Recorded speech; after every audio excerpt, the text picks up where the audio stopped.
Hey everybody, this is Rydo and we're back to URU. So you can see we're back in the rainy Real 2 age. The game locked up as we were trying to start the process of calibrating the grade 0. We're back into first person mode, or third person mode. So it's not too big of an issue though. We know what to do. I looked at the walkthrough just to make sure I knew what to do. But yeah, what we had done was the right action. We need to go back to the grade 0 and we need to calibrate it. And that means in a vacuum, we're going to activate one of those 3 locations that it was showing. Then we've got to go to that location, and then maybe we have to click the calibration button before switching to another location. So in practical experience, that means we're going to run down this section at least 3 times, if not 4, to get to the other end of this walkway and activate locations. And then in theory, if you didn't know where you're going, you're going to be left to your own devices. But in practice, if you remember where you've already been, there's actually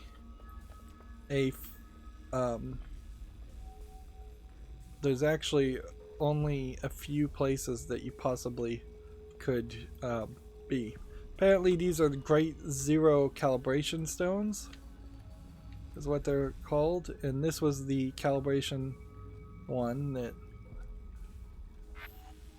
seems to be the one you activate last. It doesn't have a symbol to a rotation, distance, or anything like that. So we crashed when we activated this one, so let's start simply by activating this one. We locked up, activated. It didn't crash, but it did lock up, so same difference. So we get that blinking and we exit. And if we press F2 to bring up our device, we see that that's not enabled yet. So, having looked at the walkthrough and having remembered that there were basically 3 points in this book, I think, that we hadn't been to, or we had been to them and there was nothing there, that pretty much tells me we should go through those points. Actually, just these 2 points should be fine, and we'll then go through all the points that are around. So, was there a calibration spot here? Because we've got the blinking little light, and I guess there was. Now I could be wrong, and it could be that we actually have to go to some other places, and most definitely most people wouldn't be able to just immediately assume the right locations unless they were taking a lot of notes and mapping things out quite a bit. Like, yeah, I think there was a calibration point here also, so it wasn't this book at all, was it? It was the previous book, and we'll just have to, I guess, cycle backwards through the previous book's checkpoints. Unless it was in one of these books. I think there are some points. I think this general concept, let's go ahead and skip that one. Well, I mean, might as well just do them all. I think the Path of the Shell probably takes this general concept and and adds to it. Seems like we may already even have a green dot enabled. I don't know. Come on, just walk backwards, I guess.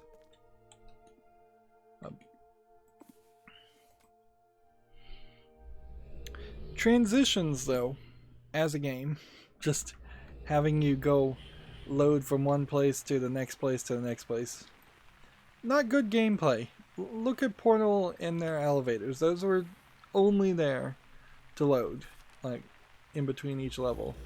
Nobody's really gonna make the argument that the best part, or even a good part of Portal, was the element when you are getting into an elevator and then having GLaDOS talk to you to waste some time, and then you load back into the puzzles. They did, I think, as much as they could, Valve did, when making Portal, to not just throw you to a black screen with a loading bar. And certainly modern games nowadays try their very best to have you walk through hallways or something so you have streaming loading happening instead of an annoying experience. But that's not what I wanted to do. I wanted to do that. It's really not great. And part of the problem certainly would be with doing this puzzle this way. If it is one of these locations that links back to this world, yeah, it's only one of these locations.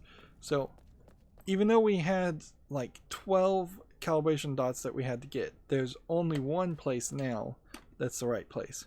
So your odds have significantly decreased in the idea that you would just randomly teleport somewhere and be close enough to the teleportation spot that you would be able to activate, find it. And I'm fairly certain all of these calibration spots are in these single one-off areas, not in locations. But there has to be a dot that you click on, something. At least one assumes there has to be a dot that you click on or something, because if there wasn't, then it would be a very complicated system in which you would have had to walk to a specific spot, and then some kind of hidden timer would have had to activate to get back to the calibration room of the Great Zero. And I'm going to give this a little bit more of a try before I just fully look at the walkthrough, because yeah, this could be another 3-4 hours of wandering around doing absolutely nothing with no like audio log or anything. Get a little sound of a creature, but you don't ever see any creatures in this world. Like, somebody should be talking to you. You should be getting some backstory. It would be interesting, and certainly a Myst series game could do this more than pretty much any other game. Although you could integrate a mod into something like Skyrim or something, where your character just gets a little bit bored while you're playing, and they start to read out loud a book. Just, even if the book doesn't matter at all. It's just like, we're going to have them pull out a book and start speaking out loud, or just telling a story, just having a conversation. Alright, we found it. Being afraid of silence a little bit, and just not... Let's see, yeah, it is the same calibration thing. So, now will this take us back to the Nexus? Nope, that doesn't take us back to the Nexus, so it's easier just to go back to Real 2.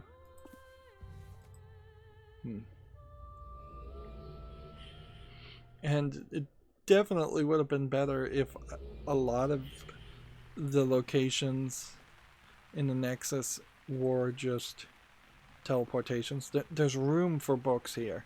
Room that I'm fairly certain never get used.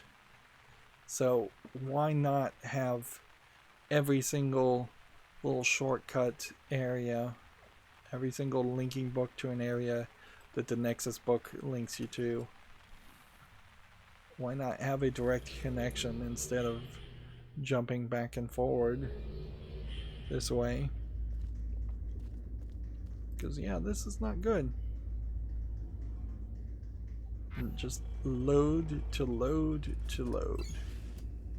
And I still don't think we got all 5 of the areas, but maybe we did. Maybe the ferry terminal is the 5th area and it's just not deletable.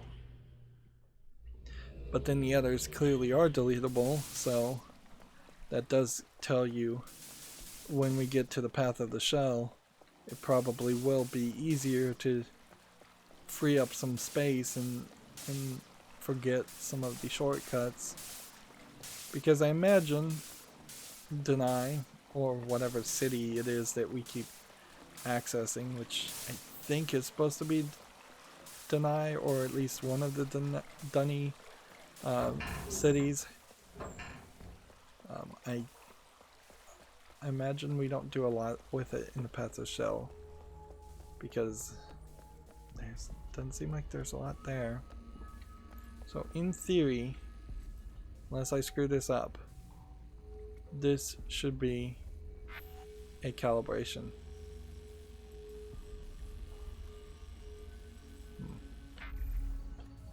But I couldn't click on it, so like we still don't have that information. So do I need to go back here?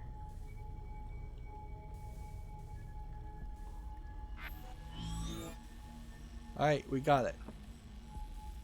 And so now that's good. It's all lit up. And so now we have a distance. We are 20, 19, 18 feet away from the ground zero. Excellent. But calibrating the ground zero obviously is only the start, because then you're going to get some locations. So now we want a rotation enabled. Alright, and we'll go and walk right next to the ground zero when we have everything enabled. But for now, just back to Real 2, and I'm going to look up the exact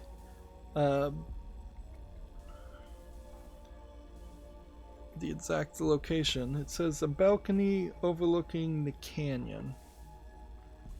So that's another issue, again, with the situations that you run into with a text-based walkthrough, is balcony overlooking the canyon. Not the greatest descriptor ever. Is it that balcony?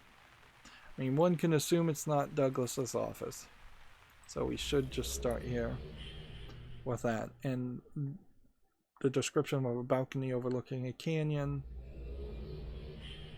probably could be used fairly easily.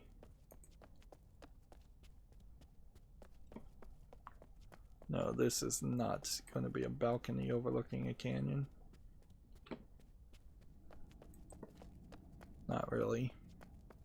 Although, certainly could make some descriptions. Sure would be nice if some of these observation points looked at something a little bit nicer and possibly showed off the city recovering and growing. It feels like something that they would have wanted to have happened if a third piece of DLC was going to be added to URU, Like rebuilding deny slowly but surely makes a lot of sense, because then they could definitely add a lot more architecture and construction. Yeah, that doesn't look like a bad choice. As far as a description of a balcony overlooking a canyon. Yep. Yeah, that definitely looks like a canyon. So then it's just transition back. Just transition and then transition and then transition again.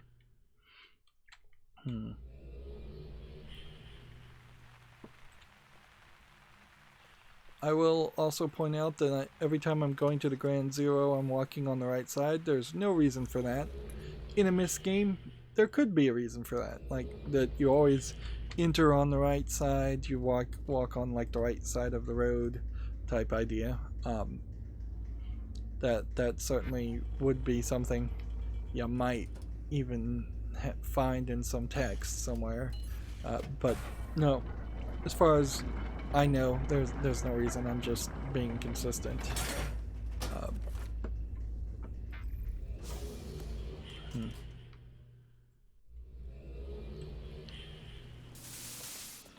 Yeah, if you're going to remake this game, this expansion content needs to be better integrated. It would be so smart to have multiple goals that you could achieve at the same time without having the player jump to different areas. So if all of the calibration points had been in the worlds of the main game, if you had had the key at the beginning, if the calibration points were breadcrumbs, wouldn't even really mind if there was somewhere close to 300 calibration points before you can establish and turn on the grade 0. That would have been fine, because that would have given you a lot more to do while playing it. It would almost become like a Pac-Man game where you just are finding breadcrumbed locations. So now we have angles, and we should probably play with the angle system, because it does seem like those angles get very, very big. They probably are still something close to 360 or radians or something. I don't know how many radians are in a circle. Is it like 180? Maybe? But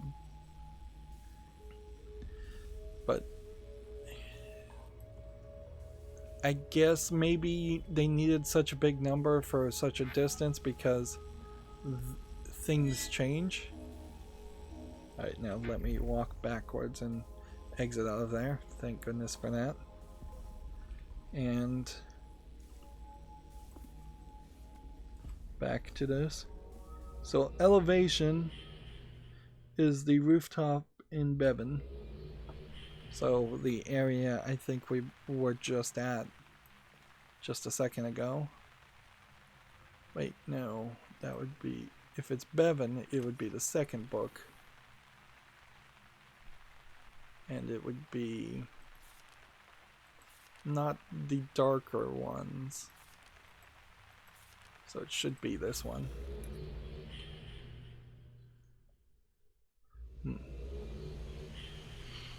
I would also argue that it's not Bevan.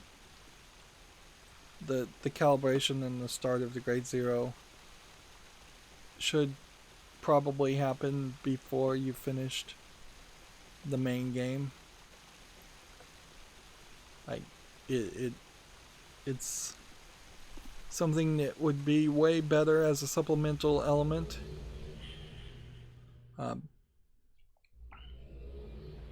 You could also certainly integrate it better as a, so it's got to be one of these. I kind of wonder which one would be a rooftop in Bevan.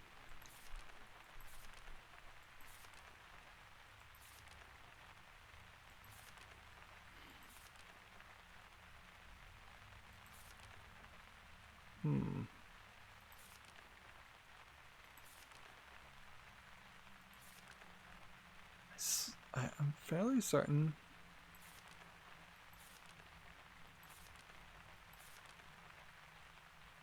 So it's, I'm thinking it's either this or it's this one, or you have to go to actual Bevan and it's just on the rooftop of something.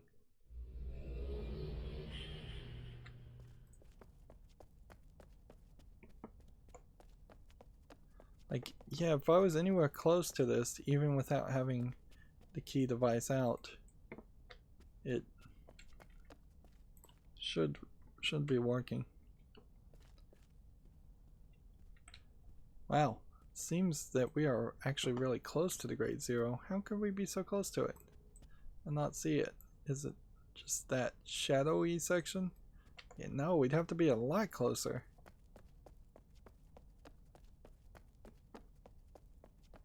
These metrics seem oddly randomized.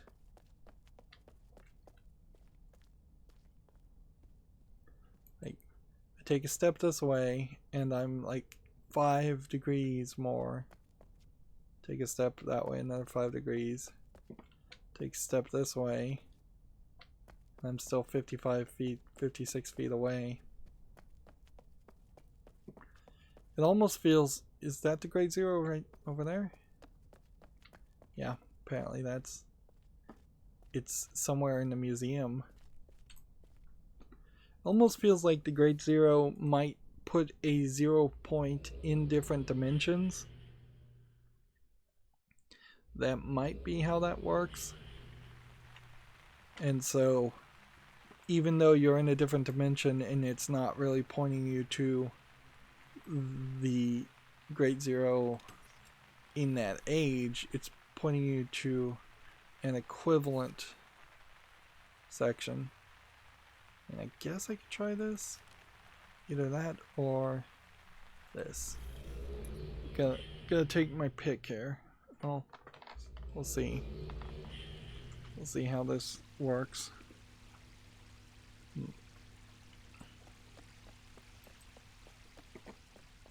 Blink, blink, blink, blink, blink, blink. Blink, blink, blink, blink, blink, blink.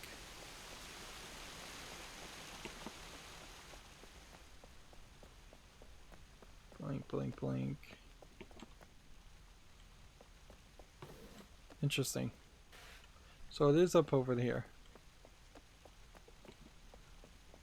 So I must have confused what Bevan looks like with what its mirror city looks like, because we've been spending so much time in the mirror city, which really there's just no reason for both of those to exist. It's silly.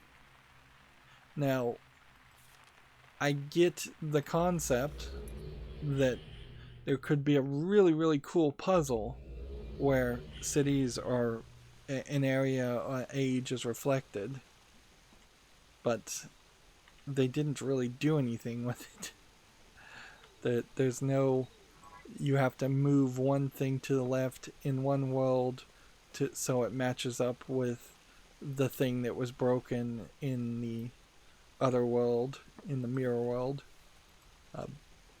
Yeah, you could have a whole Alice in Wonderland through the looking glass style of world, and you could have these mirrors everywhere to reflect that, and you could look in the reflections and see a completely different world that is slightly different. You could see passages and doorways that are open in one world and not in the other.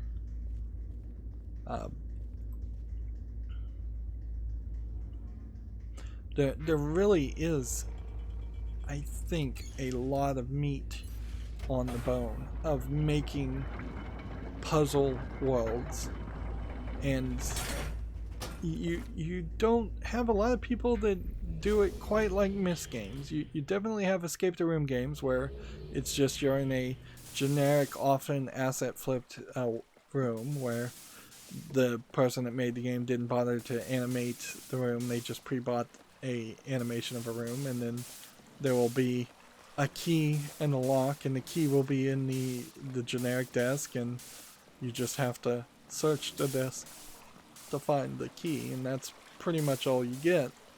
Or you'll have something like the Witness that does something completely different, and I have to applaud that. And I would probably trade Myst 4 and 5 for another game like the Witness that is different and isn't just trying to lean on the same style and tropes that Myst 1, 2, and even 3 had. But there's, in my opinion, still a lot of room for a Myst world. A big, beautiful world that feels lived in, feels like it's been designed, full of a lot of things to play with and look at, to really immerse yourself into a universe. The island of the Witness is pretty much empty, with the exception of some kind of pointless audio tapes where I appreciate the audio tapes. They mostly just talk about random philosophy and don't have anything really too much to do with the game. I don't think I'm supposed to do this yet. Yeah, I'm not supposed to. I have to come over to this one first. And we, I suppose, have a small chance that the game will lock up again. So we now have, we are -2 below what a grade 0 is. So we've got everything calibrated. So this should allow us to at least activate this or just calibrate it. Okay. But the problem with that is it told me a number, and let's just play with this a second and I'm afraid I'm gonna lock up the game every time. So we need something that's 110 away, we need something that's 79 below, and something that's 57.25. So unless you had been wandering around right now after this point for several hours, the odds are very low that the 57,325 means anything at all to you. The 110 maybe means a little bit, but only if you've caught a glimpse of the distance from the grade 0 in a lot of different places. And the -79 probably doesn't mean too much to you either. If I was to guess, my first place to go would be to the docks. Because the docks probably aren't too far away, and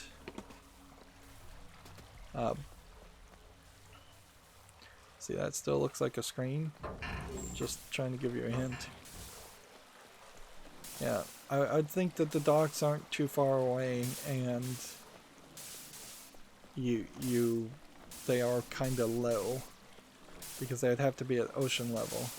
So you're either going to be very, very low.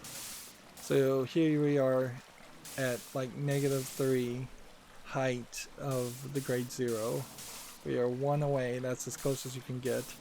And then as we're walking here, if we were to look at the map, you can see it goes to 50, 60, and then it resets. So there's a reset right here where this, I guess, is the symbol of a book, or deny number 1 maybe. And then it goes all the way to 61,000, which seems like it's just a number that's slightly below what a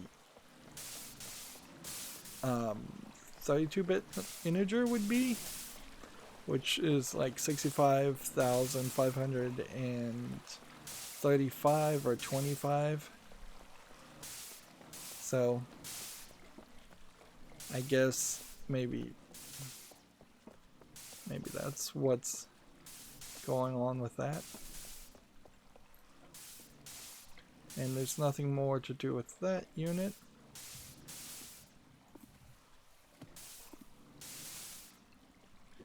So here we go.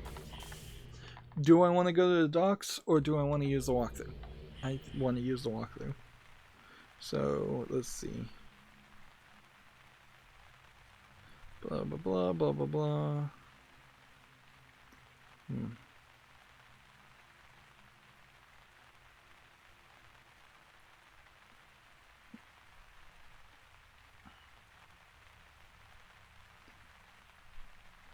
The last GMC is hanging in space behind the library.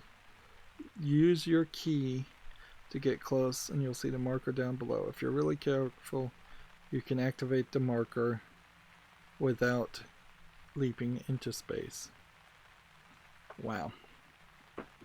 Okay. So, do you remember what the library is? Because I believe they don't mean this library. I believe they mean the great library that looks more like a palace, which would be...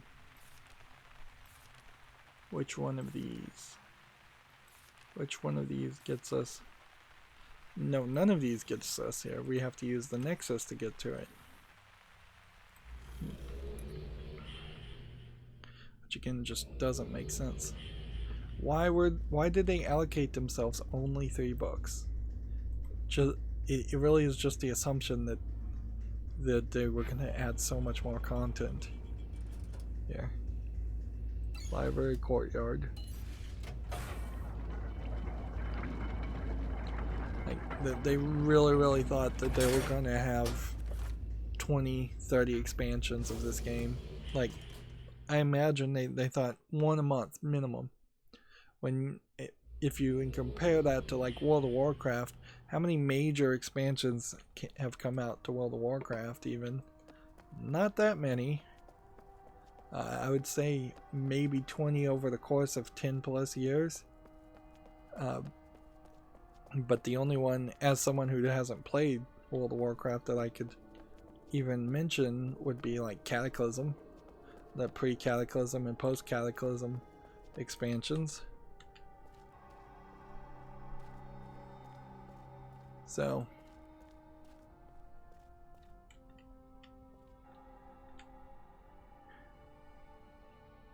it seems like it is somewhere here.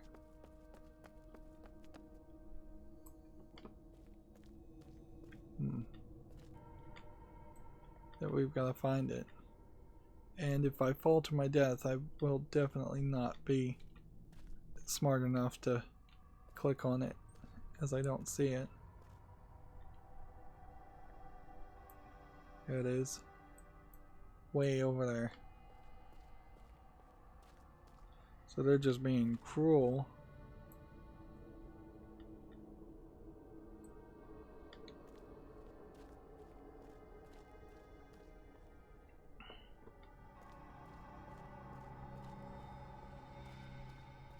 So I'm in first person perspective. Perhaps in third person perspective you could get a little bit closer.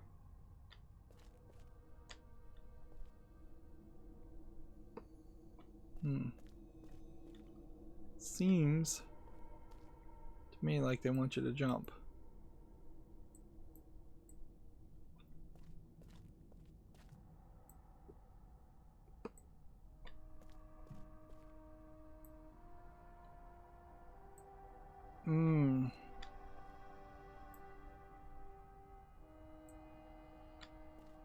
Yeah.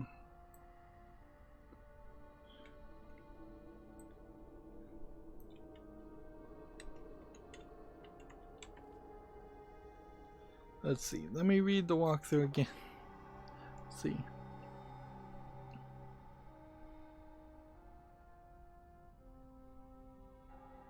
If you're really careful, you can activate the marker without leaping into space, it says.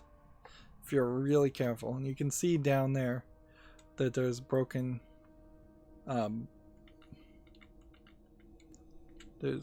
okay, see. You have to be really careful. this broken land. This would be a great point to see at least some broken scaffolding, if not dead bodies, for all the talk about how the Deny Recovery Council is putting up these barriers to protect you. And in fairness, it seems like as some force, whether it's the Lesser and the Borrow or Atrus's daughter, some force is removing the barriers, seemingly intentionally making it more dangerous. I don't think I would ascribe any evil intent there per se, but the Deny Recovery Council seems to be blocking paths in locations that must not be blocked for the goals of Atrus's daughter, which her goals seem to be bringing life back to Deny. And it seems like in a weird way she should just be directly communicating and working with the Deny Recovery Council, and yet they don't work together. And it seems also like they don't. I'm not sure the Deny Recovery Council even knows that Atrus's daughter exists. Seems like she's their main conflict really just boils down to she feels that the Deny Recovery Council will just be like the kings of Deny in the past and take control, and it does seem like in some very small ways that is the case.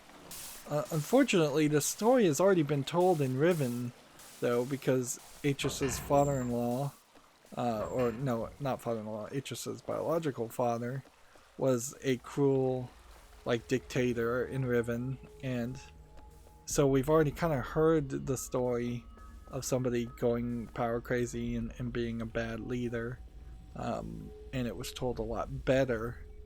So having the Recovery Council be bad leaders, we need to see them do something more. Here we got a little cutscene. We got a cutscene for half a second. And that puts a light into this eye.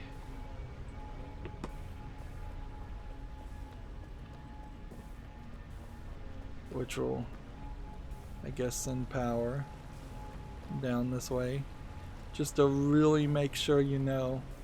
You can also see kind of a scanning circular image happen over the sides. So I think the Grade Zero is now kind of spinning and scanning, which is nice, but I don't know what it's really doing, because it had already been calibrated enough that we knew our location.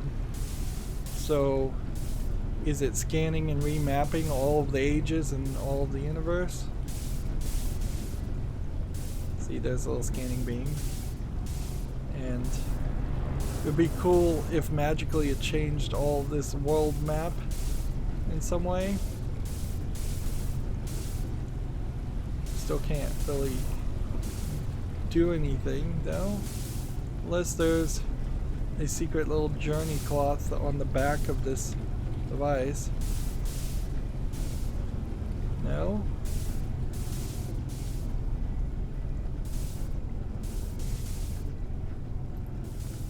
So is there something more?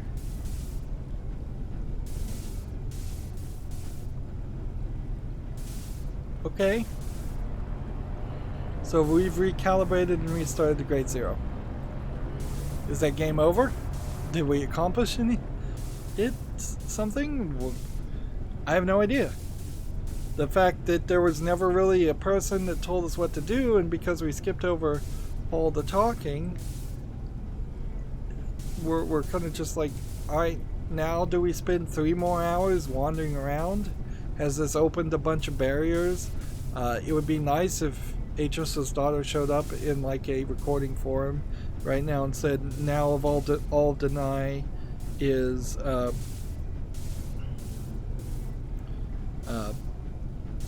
open to you, and the city can start to grow and repair itself. If every expansion kind of just kept pushing that idea of the city was going to get bigger, it was going to improve, it was going to have more things in it, that would be really great. It would at least be a goal for each of the expansions. But they kind of also started with the idea that this standalone online game was supposed to be kind of an advertisement for Myst 4, and more importantly, I think Myst 5. I think Myst 4 in particular may have been in development hell a little bit long too, and so some of the elements that were supposed to be in Myst 4 got put in Myst 5. I'm not sure about that, but I wouldn't be surprised if that was the case. But it's hard to just have a continuously growing, evolving universe of the Myst series in a multiple player MMO mentality and still want to do single player elements, where it is much better suited to be a single player game anyways.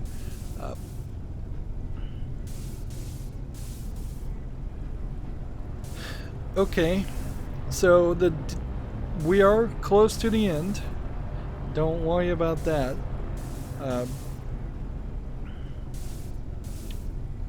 This is where you can use the coordinates Zondi sent to Douglas.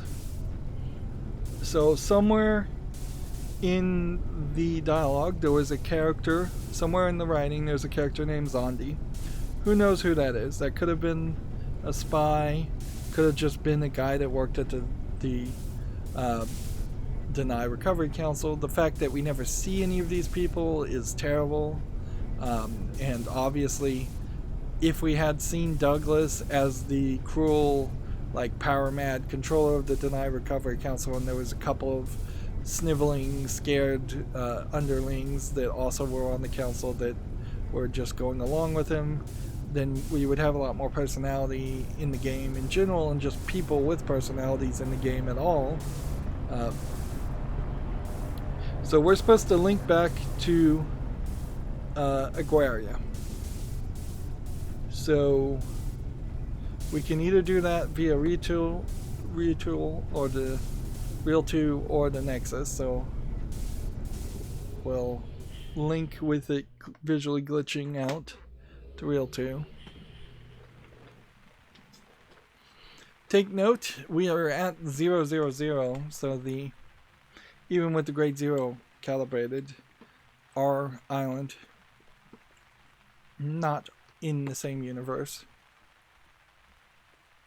So I think Ae'gura is this. And that is where Douglas's office is.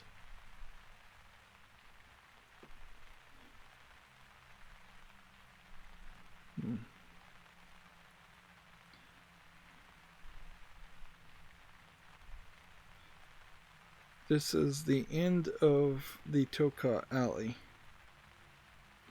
So apparently this is not Ae'gura.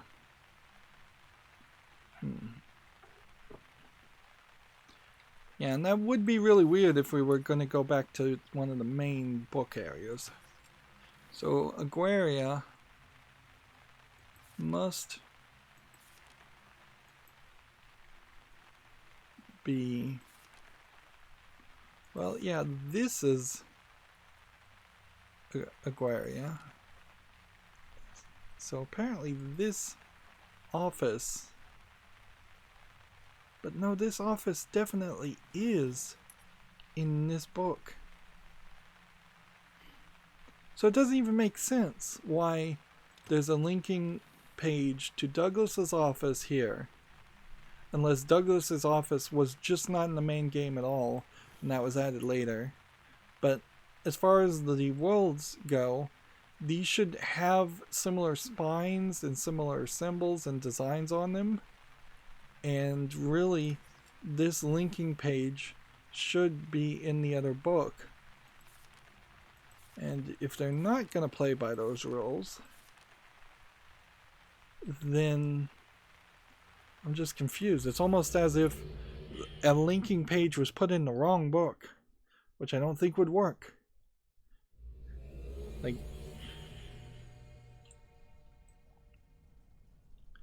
well, regardless, at some point we were given a symbol. You just saw it, like we just linked in at the exact time.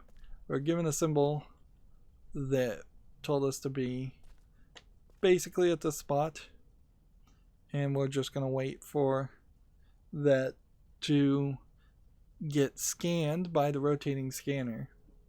So it is a final coordinate, this time with no help from your key at all. You would absolutely have to know the location, and you have to wait, and it seems like the grade 0 takes its sweet time to spin around.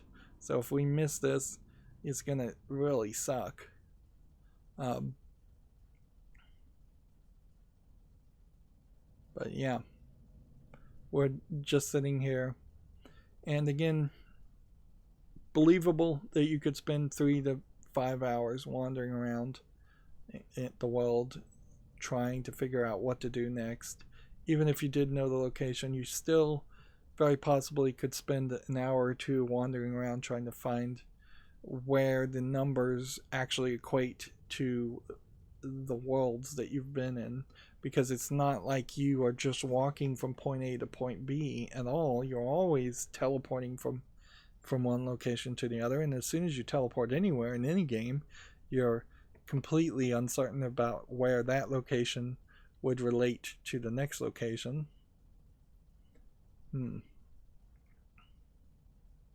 This is really, really slow. Really, really, really slow. Should spin faster. Like, there we go. Path of the shell symbol. Great. We saw the path of the shell symbol get drawn while it was getting scanned. Leap into the air and you'll be transported to the restroom of the great shaft. They can read the words, last words of Dr. Watson.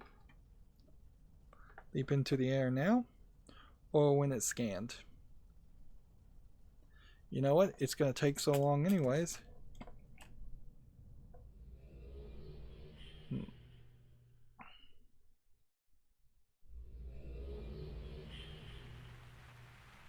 So the answer to that was leap into the air when it gets scanned, which you don't have a lot of time there.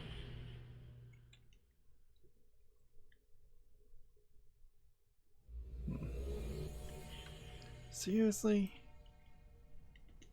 Seriously, game? You seem to love to do this.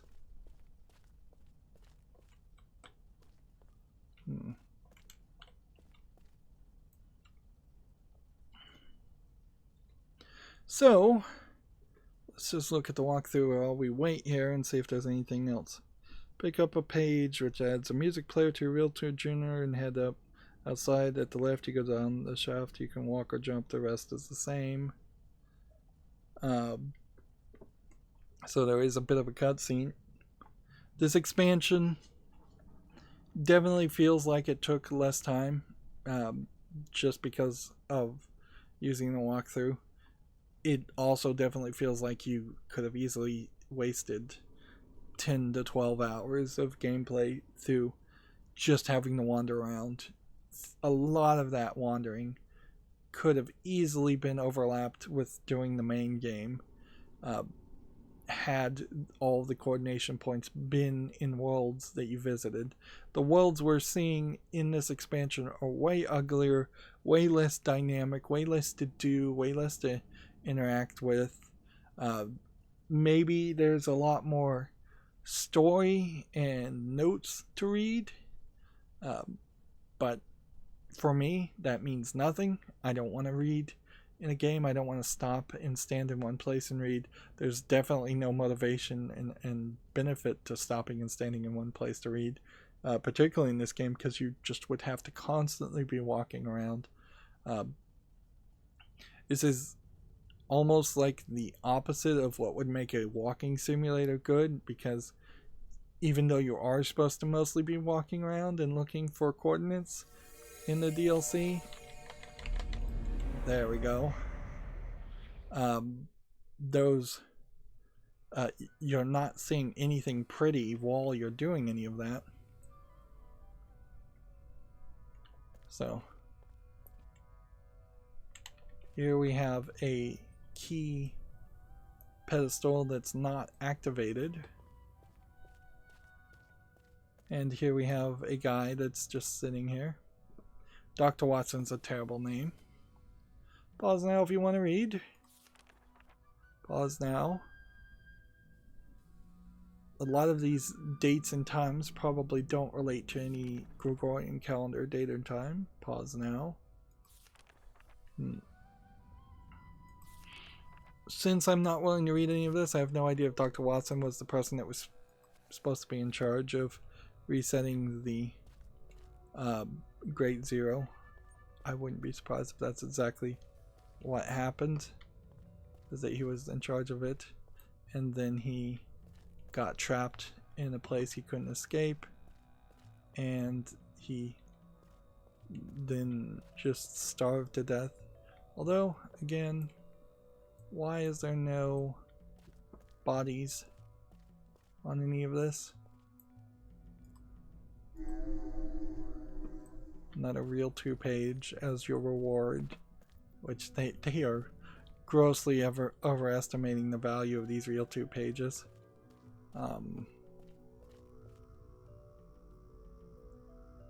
Yeah, right here is a key machine that would hand you a thing. Right here, if this was activated, this would have been a nice linking book. This feels like a nice little entrance area, place to rest. Doesn't really feel like a prison. And at this way, we can, I guess, go around. Let's see. By the way, we also are in a circular area that is not part of the city in the Great Zero. I don't really get the idea so much. I think we'll probably jump down. It said we could walk down or we could jump down. The rest is the same.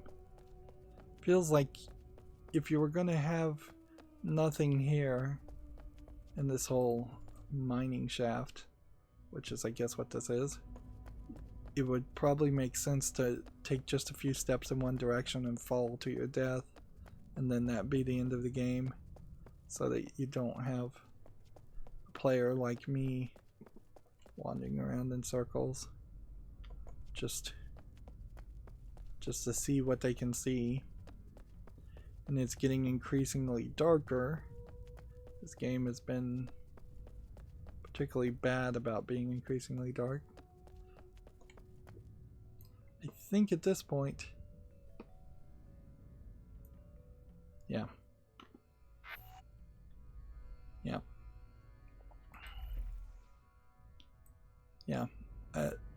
I thought maybe you'd walk into the dark and start hearing the lesser, and then they would grab you. That would be a surprising end, I suppose.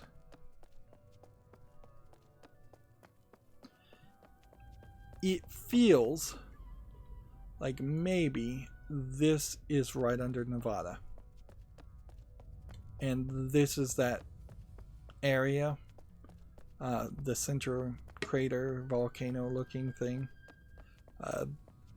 This is what it is, and it is actually leading to Deny, which then this would possibly be another bit of information that would confirm that Deny as a city it has not been the city that we've been walking around for the most part. And that gets really weird, because then that means that in the first game, when Atrus was struggling and constantly writing to maintain and keep Dunny from falling apart, he very well was also struggling and constantly writing to stop all of Earth and just Earth realm, for lack of a better description. This is really dark over here too, so I feel like it's gonna be kind of hard to walk all the way down. It feels like the walls should just push you in at some point and you should just fall to your death. Just as a time saver.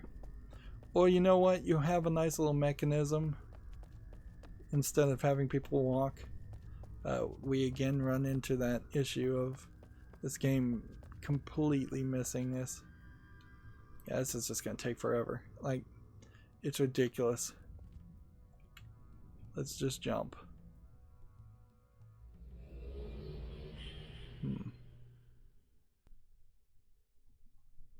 Perhaps the ending has yet to be written. And so you just get this one little screen. And that's about it. So, yeah. I don't know who in their right mind would have spent 20 minutes trying to walk down those dark curves just to kind of see what I think was deny. Yeah. And what was the new thing that we got? Those are moons, not calibration points.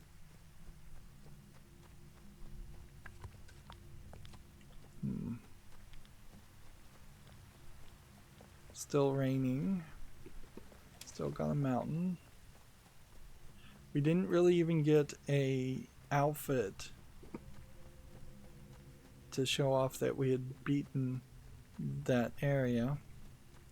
I feel like maybe I got a paint job on the building. I think that's maybe what I got. Just a paint job. Because I don't see anything else. It's rocks and stones, and half of these items don't seem like they really work or do anything. Oh. No, it was a music player. They said it was a music player.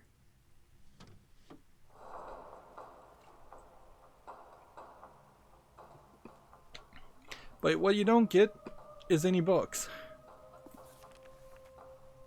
So this bookshelf remains completely barren. These down here remain completely barren. It seems like...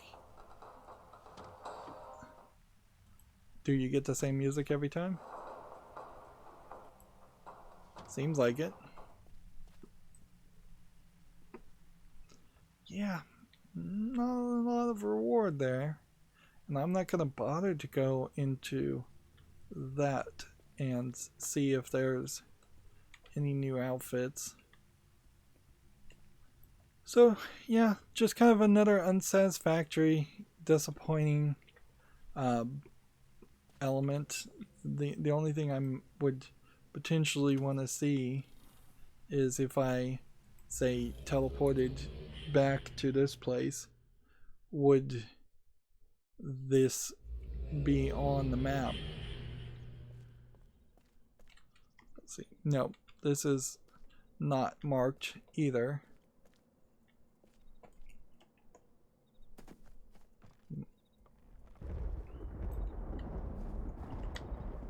Come on. Well, apparently the game doesn't want me to climb up there. Let's walk away and see if we can get it to do it this time.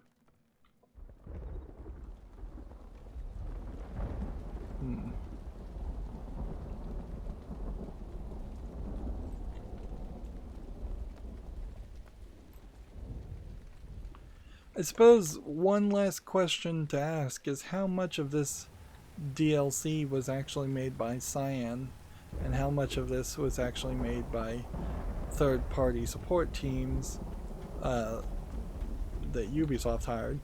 Yeah. The general idea, I think, is that where we just were was down that crater. And that Deny really is under the Nevada desert. But it really still fails to show why Deny as a city or as an age or as whatever it is important. It's really just been kind of built up and never, it really kind of never pays off at all. But yeah, there's nothing here. You can kind of see that.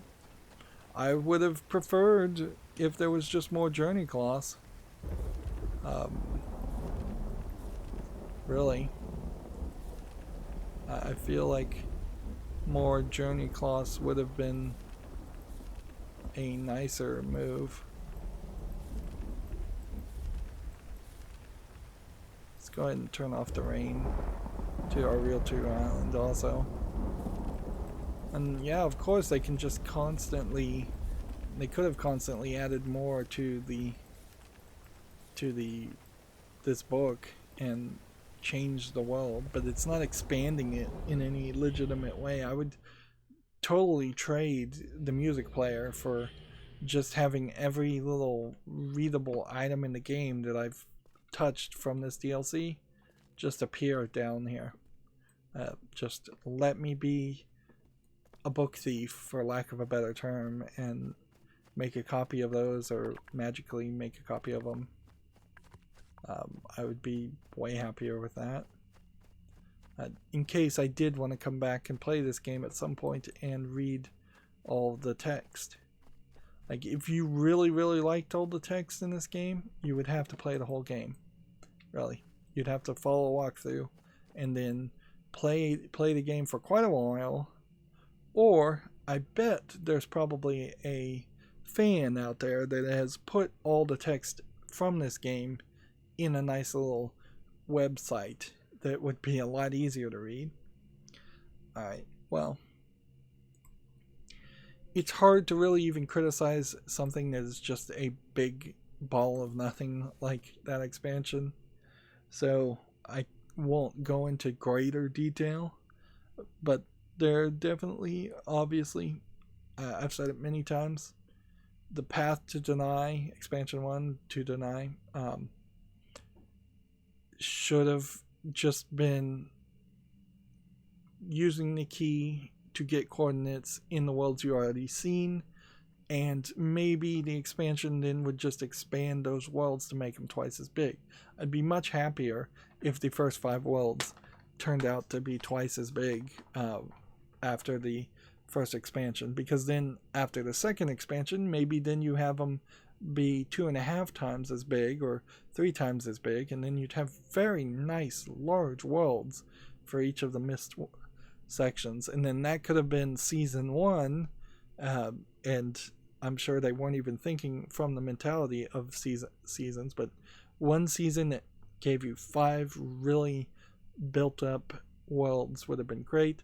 Then if URU really had succeeded, you would have a season 2 that gives you 5 more worlds, and then like every year you get 5 more worlds, or even 3 more worlds, or even 1 more world each year.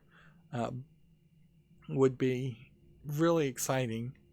But the way they did it, and they gave you Bevan, and they gave you the city that feels like it's all Bevan, or it feels like it's possibly Deny, but not really a Deny you would recognize, wasn't satisfactory, because there's nothing to do there. There's no puzzles in any of those books at all. Not even little toys to play with.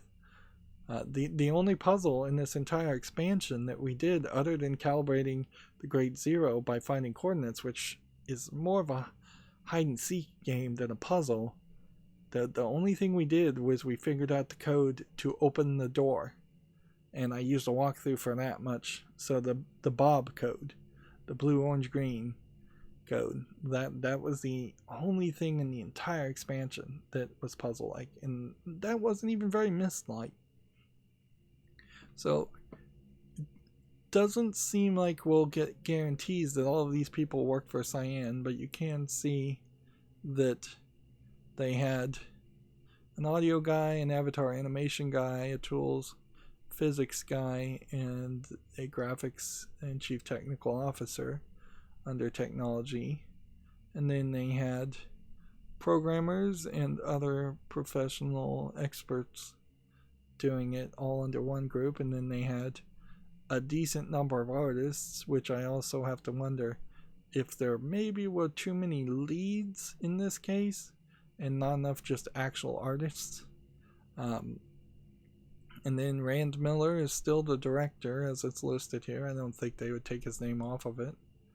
And then some of these directors definitely do hold a big burden on their shoulders as far as why this expansion is so lackluster.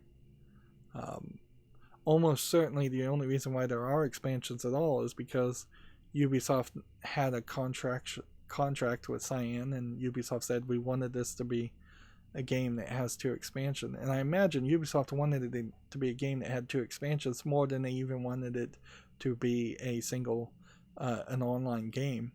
But in 2003 there definitely was a large push to make games always online or mostly online and have DLC expansions, ways to get more money out of the player, and it totally makes no sense for a Myst game. Sound and music, we've got 3 people. Can't say much about the sound and music. Again, like the main game, just boring, just there. It's fine ambience music, and you get the occasional random animal that you don't see, but that's it. There's nothing special there. There's no sound puzzles. We've run into absolutely no sound puzzles at all, or anything that even hints at being a clue towards the solution of a puzzle using sound, which I would kind of hate a sound puzzle, but I wouldn't mind getting more audio feedback when doing a puzzle. As far as QA people, I mean, what can you really say? They probably did the best they could. We didn't run into a ton of lockups, but we did run into a few lockups, a few crashes. But I mean, what can a tester really do with DLC like this? They'll just say, well, it's boring. It feels like there's nothing to do here. I imagine the QA testers were told from day one that the whole point of the game is to activate your key and reset to grade 0. And with that bit of information, that would drastically change their experience compared to somebody who would just wander around not knowing what to do. Then we have some administrative support. Seemingly here, nobody actually named from Ubisoft, because everybody here is from Ubisoft. So here we have several producers, way too many producers and assistance producers. Here you have several more projectors, programmers, several QA people, several network people. So it seems very much like Cyan did basically none of the networking programming for the expansion. Like, I didn't see anything here that said networking. Here we go. Network persistence and network systems. There's 2 people that worked on networking, where Ubisoft had 4 people working under network and systems. And then there's a whole secondary Europe group, and then there's a whole secondary North America group. You can kind of tell part of the reason why this is in development hell when you have 3 different teams in 3 different parts of the world working together. Supposedly that's just going to lead to poor communication. You really can't do that. You can have one team doing most of the game and then a secondary team making up some filler elements, and it usually works out alright, but not great. But when you have 3 different people, it just becomes a miscommunication fest. It's so much easier to walk over to someone else's desk and ask a question than it is to wait for the general meeting that happens on Monday every week, in which you have to telecommute in 3 different people from across the world, or to email somebody because people don't respond to emails, or they don't give the full answer in an email. It's just really not good in a creative venture to have people in different places. If they're working together, they need to physically be together. And I think that's probably always going to be the case for artistic things. A lot of other jobs, telecommuting, it doesn't matter one bit, because a lot of the jobs often don't matter what you're doing anyways. But if one person is supposed to have an artistic vision and everybody else is supposed to develop and create that artistic vision, which is in theory what the main person in charge, the producer, the director of a game, is supposed to do, or the main artist, main creator, it's really hard to implement that. Here we have some more legal tools. There was no audio logs in this one at all, so there's really nothing to say about like org verbis in this case. The game totally sucks because the expansion really sucks because there is no audio. I don't know why they wouldn't bring either Atrus in and have him read some lines of dialogue, or bring in the actress and the voice actor who did Atrus's daughter and have her say some things.